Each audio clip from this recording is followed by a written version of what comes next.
Hey, what's up, everybody? It's Luke, and you're watching Luke the Gathering. Thanks for checking out the channel and being here. It's a Friday night today, which means Friday Night Magic.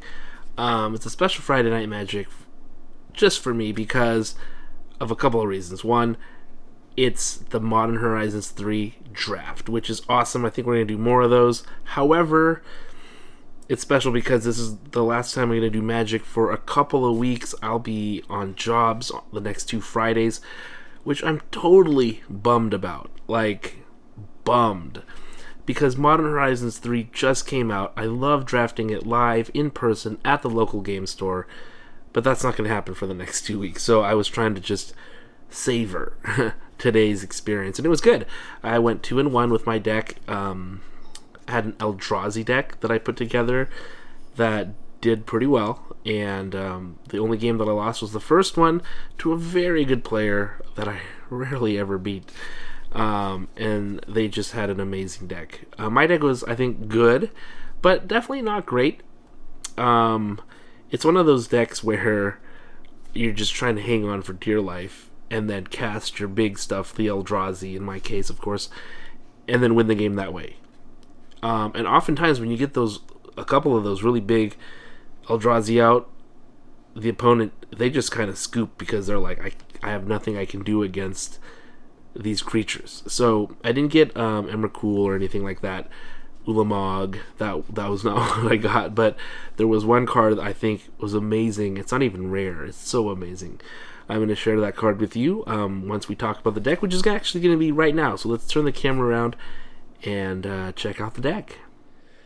Okay, so one thing that was really important to me early on was I needed to get colorless mana lands. I love these lands. They're sort of fetch junior, I would say, lands, these commons.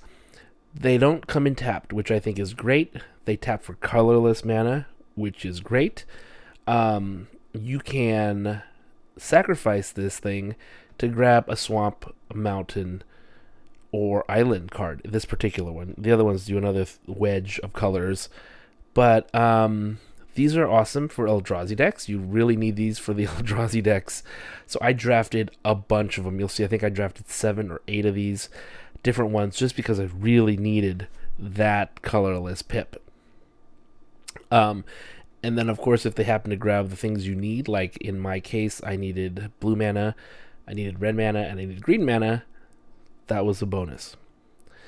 These can also cycle if you pay this kind of ridiculous cost. I guess you could do that. If you have that wedge of colors, you can do that. Typically, I think that's harder to do. So I had 1, 2, 3, 4, 5, 6, 7. Yeah, so I had 7, actually, so 7 of those. I also had a couple of these dual lands. One's on Eldrazi on the back. The other one's a sorcery. This I actually did cast. Suppression Ray I did not cast. Now, the whole idea of this deck was to hold on for dear life before getting those Eldrazi out. And one of the big cards, I drafted 3 of them. Actually, I wish I had more. Was Aether Spike. It's a counter spell. And the nice thing about it is it only costs 2 mana. Counters the spells. You just need to have energy, but it kind of spots you 2 energy, which is good. And so that's really great. So, in my most successful games, I was able to Aether Spike quite often, especially early on, to kind of keep the board empty. They would try to cast, creatures that had 3 power and so forth. I was able to counter those, which was so important to do. In blue, of course, is a lot about drawing cards. This is a really cool one. It's an instant for 4 and a blue. It's devoid, which means even though it does have blue mana in this cost, it's not a colored card. But you're going to draw 3 cards, and you're going to make an 0/1 Eldrazi spawn token that can actually be sacrificed to add that colorless mana. So this is a great card. 5 total mana is kind of a lot, but it did come in handy. It really did. This was great. 2 in the narrative. This is like just a card that kind of gets you through your deck. Plus, it gives you energy, which was great because I needed those for my Aether Spikes, right? Is that what it's called? Aether Spike? Aether Spike, yeah. I needed the energy for that in case I needed more than the 2 they were giving me. these just kind of gave me. I actually had like 7-8 energy all the time. It was really nice to have that sort of backup of energy. To the narrative's great, gets you through the deck, gives you some energy. Sage of the Ennoble, great 0-4, good blocker. And you can actually make colorless mana, but you can only use it to cast colorless spells or activate an ability. And of course the Eldrazi that I have in here are colorless, so he's going to be used for that.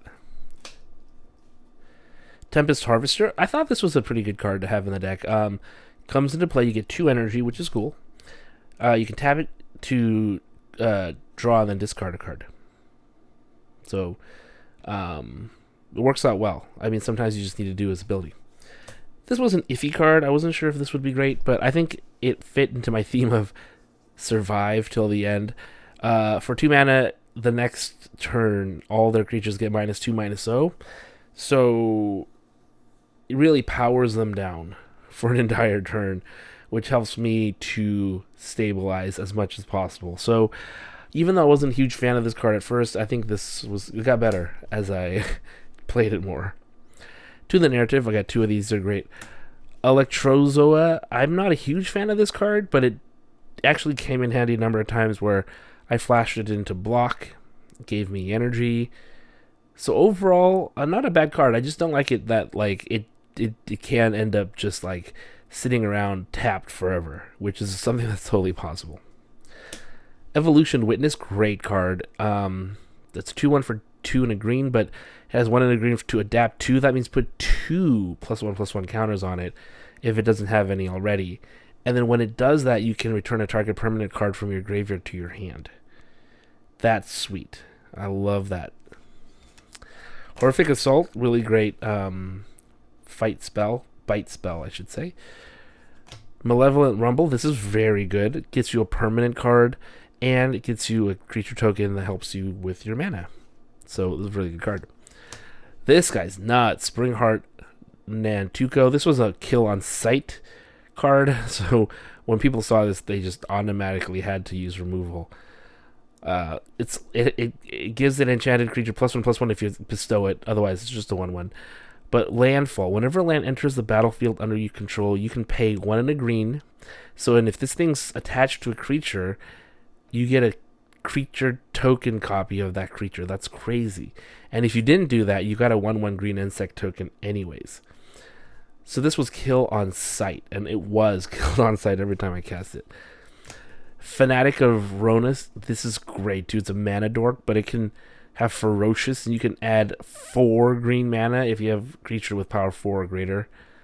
That's absolutely crazy. You can eternalize it too, which means you can play it out of your graveyard or make a token out of it. Have it in play. So nutty, some of these cards. I love this card. That heralds the end. Colorless spells that cost mana value 7 or greater cost 1 less to cast. That's a big, big deal. And all the other colorless creatures control +1/+1, which is also a big deal. So I got 2 of them. I really love that I got one here in the old school Magic art border. Chrysalis, this is cool. There's the only reason I put red in the deck, but I think it's worth it because I had the fetch ones. I just had to put like 1 or 2 mountains in. This creates 2/01 colorless Eldrazi spawn tokens with sacrifice this creature and add colorless. Whenever you sacrifice another Eldrazi, you get to put a +1/+1 ring on Writhing Chrysalis. A lot of good things about this card. Waterscape Battlemage actually did me a huge solid because you can kick it. If you kick it for or, you can do either one. If you kick it for the green one, you can exile target artifact or enchantment, which is huge. And if you do the one in a blue kicker, you can return a creature an opponent controls to his hand, and that's also big because then they got to repay for that creature. Here are the Eldrazi. I got the Downyard Lurker, Vigilance. This one didn't really do anything for me, so I'm not going to talk about it too much. Devourer of Destiny, this is a fun one. This one's actually like, if you have it in the opening hand, and I did one of the games, I can look at the top 4 cards, put 1 on top, and then exile the rest. Also, when this comes into, when you cast this spell, you can exile target permanent that's 1 or more colors. So against another Eldrazi deck, it's not going to be that good, but against a lot of the other regular creature decks, this could be a real beast. Cost 7 though. Breaker of Creation costs 8, but I think it's totally worth it. When you cast a spell, you gain 1 life for each colorless permanent you control. That's including land. So I gain like 8 and 10 life every time I cast this card. It's hexproof from each color and has Annihilator 2. This card is just absolutely crazy and helped me win a number of games today. So thanks for watching. Hopefully you're having a ton of fun with your Modern Horizons 3 drafts. Best of luck to you guys, and I will see you next time.